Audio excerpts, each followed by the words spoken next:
Hello and welcome to Channels Book Club. I'm Olakunle Kasumu. It's great to be back on the show today. And it's great to be alive. You say that in a country like Nigeria where so many things just go on every day. The last 2 weeks have been difficult for the country. Insurgency, kidnappings, the Twitter saga, of course, and so many, heated politics. But Nigeria is still alive and we're all still alive. It's great to be alive.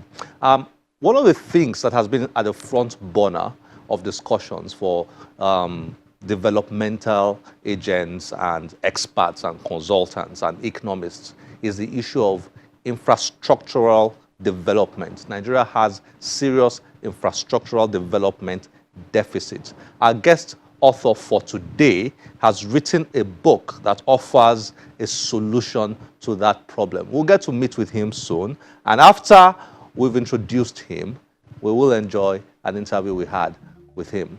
Please stay tuned.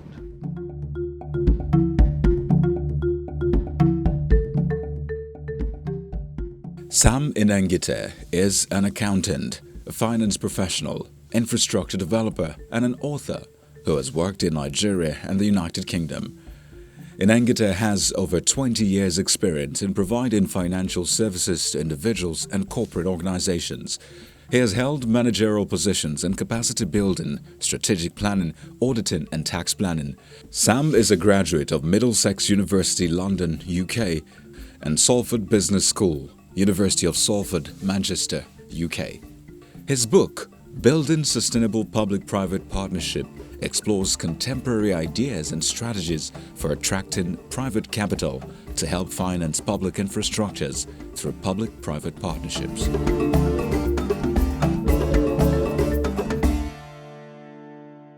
Sam, it's nice to have you on Channels Book Club. Thank you. Thanks for joining us. Thank you. And well done on your book, Building Sustainable Public-Private Partnerships, How to Attract Private Capital to Public Infrastructure.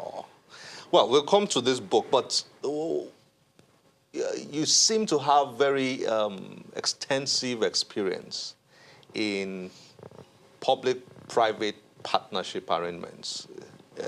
What's your story? My story, I'll start from, first of all, what led me to writing the book. A couple of years ago, precisely in 2014, I was the bursar of a federal university. And the council at the time decided to go into a PPP arrangement because the university wanted to build hostels and all of that. And they felt that was the easiest way to go about it. So we went into it. Unfortunately, the issue ended up in court. Why? Because we did not do something that was very, very significant, but often overlooked in terms of financing projects. We did not assess the character of the contractor or the PPP investor. So it took us a while to realize that the character wasn't enough for us to deal with that participant, that investor. So we made that mistake because we didn't carry out what is called due diligence. So subsequently, I now said to myself, if we had done this in a better way, probably the outcome would have been different. You wouldn't have gotten into trouble. Yes. So it became a personal challenge for me to research into what PPP was all about. Don't forget that in 2014, PPP wasn't as widely spoken about as it is today. So I carried out an extensive research, did a master's program on it, did a lot of research, and I now realize that, look, we would have done much better if we had done it the right way. Properly. So that became a motivation for me to research into PPP and to see PPP in a better light. Right. So now I am now an advocate of PPP. So that's, for instance, led me into writing a book on PPP. Okay, I will like you to explain to us, to viewers, what PPP is. But let me read how you defined it here, which, I thought I understood PPP before until I read your definition and got me thinking. So PPP is a long-term contract between the public sector and a private partner providing for the financing construction and operation of a non-financial asset. It's a non-financial asset that actually, shook me up a little bit. Okay. Yeah, but in layman's language, Okay. what is PPP? In a layman's language, PPP is just an arrangement between a government agency. It could be a local government. In advanced climes, you could have a local government going to such transactions. Yeah. It could be a state government, and it could be central government. So a PPP is when a government agency partners with a private investor to provide an asset, and that's the definition that you just read. Yes. It could be an asset or a service. Or a service? Yes, it could be an asset or a service. So when these parties come together to agree on a long-term arrangement to provide an asset or a service, so that is a PPP. So what are the most famous PPP projects in Nigeria? Just give us two Okay. that we all know, Okay. but it's classic PPP examples. Okay, I'll give you two. The first one is MM2, Murtala Mohammed Airport 2.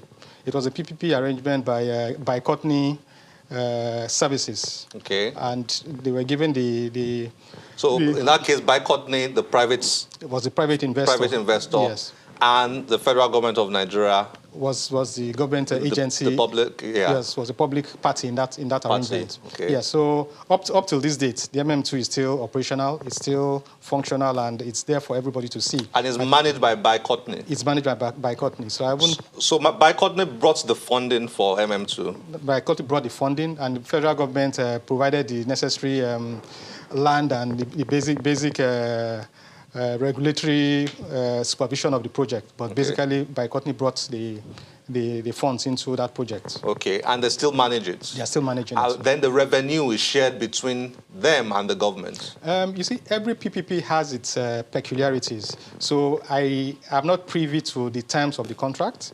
There are some PPPs where the government gets some kind of revenue on a periodic basis. For instance, like concession agreements. Periodically, you could get some revenue.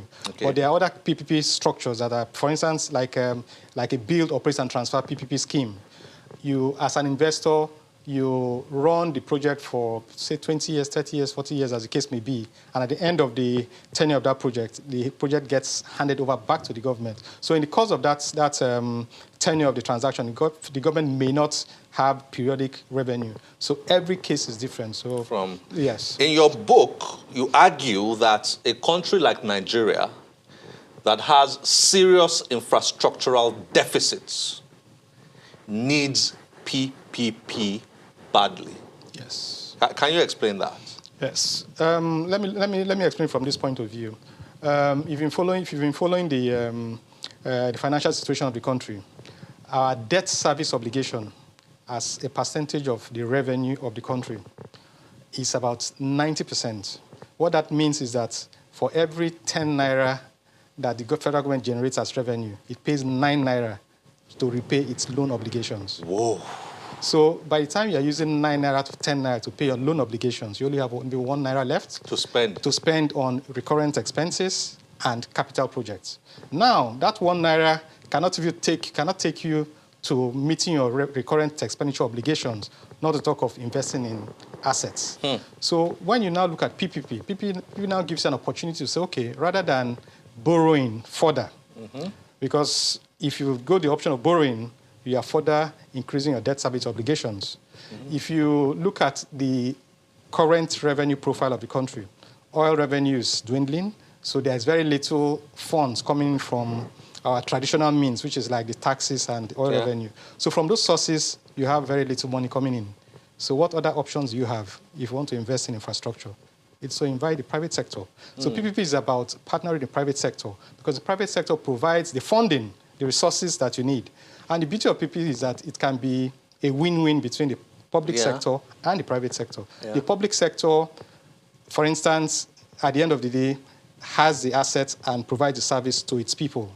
While for the private investor, they bring their money in, they recover their investment over a period of time, and the asset reverts back to the government. So in that case, the government provides the infrastructure that the people need, and the private sector realizes their return on investment. So it is usually, if well structured. And the citizens enjoy the infrastructure. Exactly. So usually, if it's well structured, then it's a win-win for both parties. Talk to us a bit about what you wrote here about our infrastructural deficit. When I was reading it, I was like cringing. You spoke about the housing deficit. Yes. You spoke about the power deficit. So how serious is it? Therefore, answering the question, how badly do we need PPP? Yes. If you look at it sector by sector, if you look at the power sector right now, we are generating about 5,000 megawatts of power for a country that needs at least 100,000. If you compare what we are generating to our neighbors like Ghana and South Africa and other African countries, we are like light years behind. No talk of the developed countries of the world like the Chinas, the USAs, and the UKs of this world. So we are nowhere near there. So in terms of power, we have a major deficit. In the area of housing, the figure quoted there, 17 million shortfall, yes, was several years ago. As we speak, I'm sure that figure is much more than the 20 million deficit in the area of housing. In the area of road infrastructure, the gap between where we should be and where we are right now is about, say, between 40 and 50,000 kilometers of road that will give us a semblance of what a country like Nigeria should have. So wherever you look, whatever sector you look at, we have a major deficit. And unfortunately for us, we are at the point where if we don't do something fast, then the handicap we have in the area of infrastructure will start telling in terms of foreign investors that are coming in. And like you know, I'll give you a few examples. Recently, Twitter, rather than coming to Nigeria with a larger captive market, went to Ghana. Kia Motors and another motor company, quite recently too, rather than coming to Nigeria with a larger market, went to Ghana. So what that tells us, it tells us that if we don't do something about our infrastructure and very fast, the FDIs that have been coming in, foreign direct investments that have been coming in fact, over the last 2-3 years, the figure has been dwindling because capital, the truth of the matter is capital is not sentimental. Yeah. Capital is not emotional. Capital goes to where the environment... There'll be returns. There'll be return, and where the environment is conducive enough for that investor to recover his investment. So until we do something about our infrastructure deficits, the FDIs that we've been getting all these years will continue to dwindle. And of course, we'll be going to neighboring countries.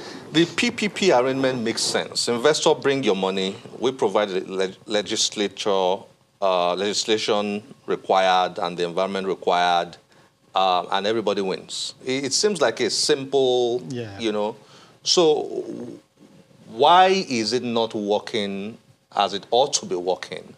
Probably the reason why it's not as popular here as it is in other climes is because of the level of transparency required and the capacity.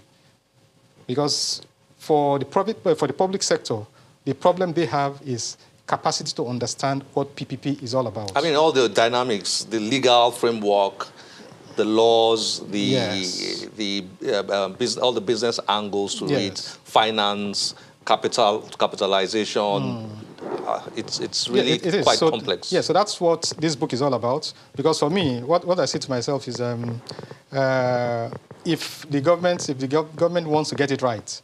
In fact, recently, over the last maybe 1 or 2 years, Mr. President himself has talked about the importance of inviting the private sector to invest in infrastructure. Yeah. The Vice President has spoken about that on a few occasions. The Senate President has spoken about that on a few occasions. And several other, the Minister for Works, and even the aviation and all of that. They've all talked about PPP as an investment concept. However, nobody tells you how to go about it. So what this book does is to provide the how. Provide the how. And it is really extensive. I mean, you've gone through almost every aspect of PPP here. You've touched on, and it's incredible work you have done here.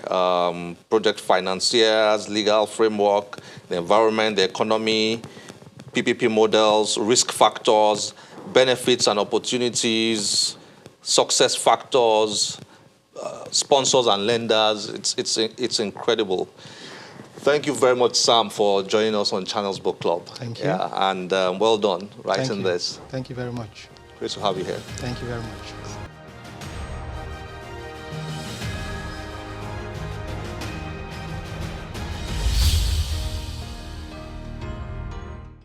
I hope you enjoyed watching that. Up next is an introduction to a book that explores another aspect of business, the human resource development part of business.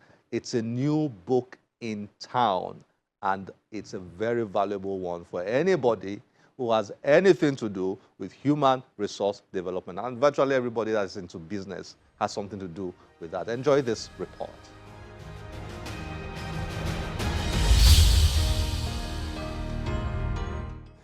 This book will have an impact even to eternity, in Jesus' name.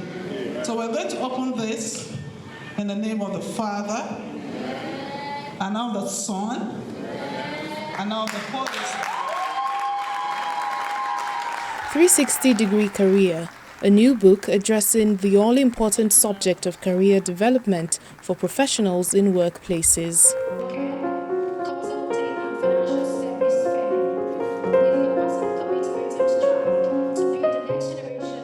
Business professionals and other guests gathered to witness the public presentation of this seminar personal development literary work by Faith Akintunde, a performance and productivity advisor and a human resource business professional.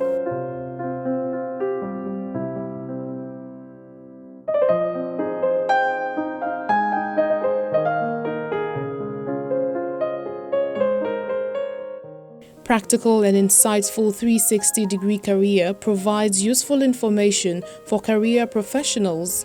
The good thing about this book that is being presented to us here today is that it categorically and emphatically places the obligation on you. A panel of experts explores some of the career development issues addressed in Akintunde's book. In all the multinationals I've worked, there's something I've learned. You need to understand your boss, you need to understand your associates, you need to understand your colleagues. Most times, the conflicts that happen between bosses and subordinates starts with the quality of work that we offer before it gets into emotions or other personal stuffs. So for you as an employee, ask yourself, what am I in this organization to do? And then try and focus on it. The next thing is that build good alliances. Many of us join cliques in the organization and we talk bad about our bosses. You see, as someone rises higher in the hierarchy, we have heirs everywhere. And because your boss is matured, he or she may not come and tell you that I heard that you said this at the canteen or in the staff bus, but they've created an impression about you. So know the kind of alliances you are building within the organization. Also, always make your boss to shine. We need to define what is hard work. Okay? Let's start. Now, because you work late, okay, you get to the office 5 a.m., you close 9 p.m. Doesn't mean you are delivering on the job. Okay? That's likened to motion without movement. You are running on the treadmill, just standing still, performing activity. Okay. Bosses can see through that. I would rather you work within 4 hours, deliver a quality job, and go, than spend the whole day performing activity and not, delivering shoddy job. Guests weigh in with comments and questions. How do you really cope with pressure, expectations, your KPIs, and then managing people, especially when moving into a new space? Thank you so much. I'm a supply chain person. When you come in and you bring in processes and policies that improve efficiency, there are beneficiaries that were there before you came who will not be happy with you. So first of all, you need to establish credibility by achieving some quick wins very quickly. Then secondly, be as transparent as possible. If there are policies that are on ground, review them and be sure that they are adequate. If they are not, create new ones and let every stakeholder, every cross-functional stakeholder have an input, but be clear that these are the standards we are going to work with. You are not going to win everybody to your side. Some of those industries, there are battles we fought for over a year before I got finally accepted, but those are things that will help you. Those battles, you can't wish them away. The author, Faith Akintunde, shares her thoughts on her book and reads from it. With 360-degree career, hopefully, if you read it and you use the knowledge in there, you apply the knowledge, largely the gap that we see in both unemployment or in the talent market should reduce a bit.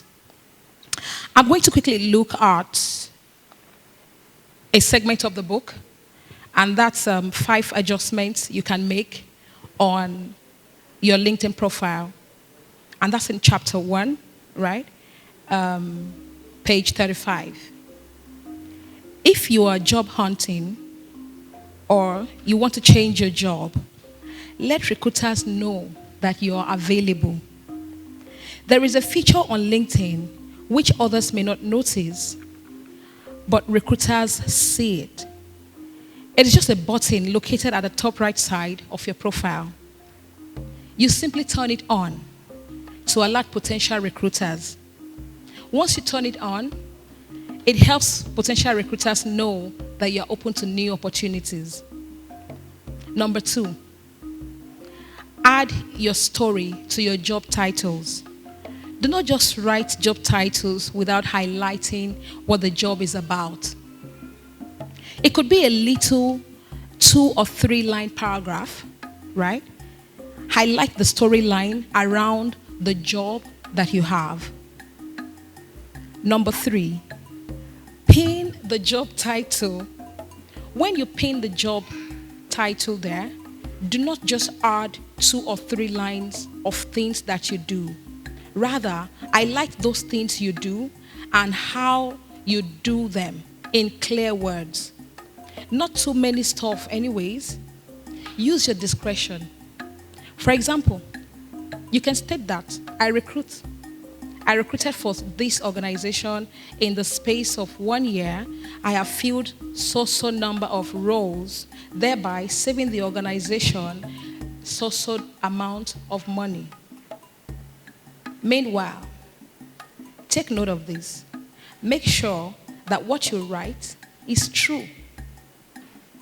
It can be defended and will not be regarded as an integrity issue. As much as people advise you to package your brand, you should be able to tell the story behind the job title that you state on your LinkedIn profile. 5, when that is done, ensure that your profile is readable. For some, however, when you click on their names, you would see a profile summary written like a thesis and not properly spaced. Do well to reduce that long 1-page piece to 3 to 5 lines, which should serve as a summary. At the elementary stage of education, every pupil is taught summary in English language. So this is the time it comes in handy. Summarize all your experiences, whether 2, 3, 4, 5 years or more. Keep it short in 4 to 5 lines. Use your key achievement to summarize your profile page. For instance, you may say, in my 15 years of experience, I have worked in 3 industries where I was able to reduce turnover rate by XX amount. Thank you.